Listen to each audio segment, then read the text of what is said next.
Hi everyone, Julie here, taking you into Capture 122 to show you the stitched panorama feature.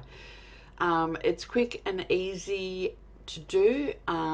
You just need to remember when you're taking your photos that there needs to be some overlap, such as what I've got here, of something within your image that the program can use to stitch it all together. They recommend about sort of 30 to 40% when you're overlapping your images.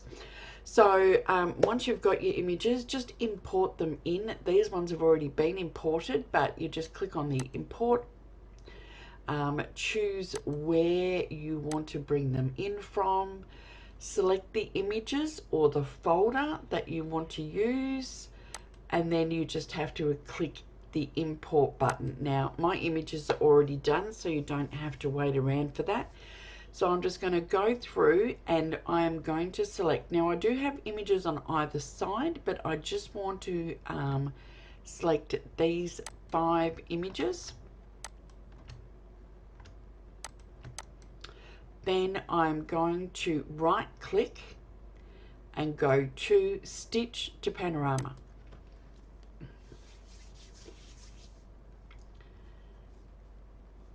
Just takes a second for them to load.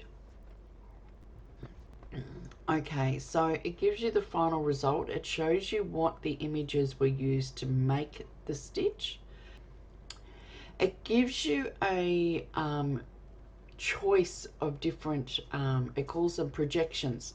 So the best fit you're seeing, so that goes by your focal length and field of view and things like that. So there is, this is the cylindrical, then there is the spherical, then there is a perspective,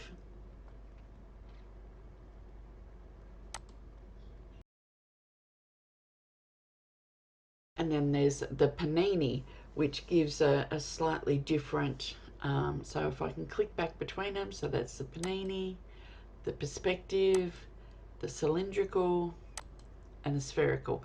So they're all slightly different. It's just a matter of choosing what one you think fits your perspective or your panorama better, and clicking on it. I really like the cylindrical. I think it works quite well. You then have the choice of what size that you want to stitch it to, and remember the overall size of your image is going to be based on the original images. So if I was to put it at 100%, it would be 98 megapixels. So that's a combination of all of those images together as an overall amount. I'm going to, for this time, just put it at 50%. It's quicker to process, but the file size is not so big. You may want it at 100% for, you know, printing a high-res image or something, but if it's just for social media or whatever, you could go to 50 or even 25%. So I'm just going to click on the 50%. So that gives it 8850 by 270 2781 pixels. So it's still quite a large image. And I'm just going to click stitch, and it will then put a panorama DNG here. It will use the name of the last image that you put in and just add panorama at the end.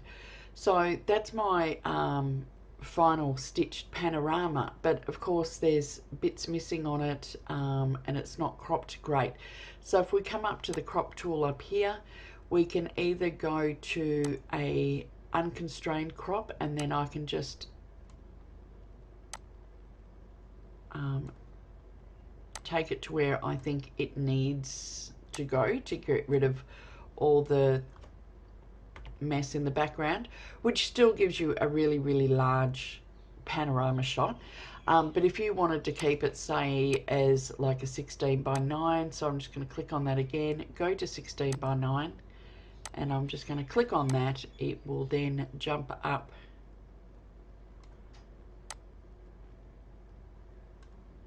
to that size, and I can crop it as I wish.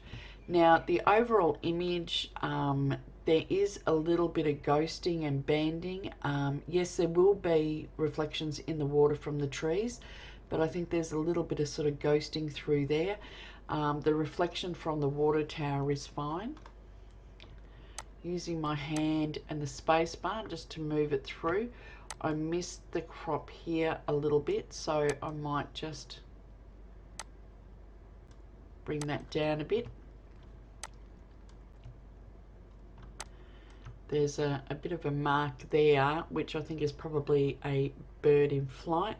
I don't have a problem with birds in flight, but if they just are blurry, they just look like a bit of dirt or something on there. And there was also a sensor spot, so just using the healing tool, which I really like in Capture One, that's just going to get rid of that there. So that's my image. I can then go ahead and start editing that as I like. You might want to, just as a note, look at trying the auto adjust, which doesn't do too bad a job sometimes. I think maybe I'm going to just turn off the exposure. That's a little bit better. And yeah, that's not too bad of an image. I could come in and play with adding some contrast. What I really like about Capture One is the high definition panel. So just make sure in layers that you're on the background layer, and just come in here and you can really play with the high dynamic range and really bring out some detail in your image.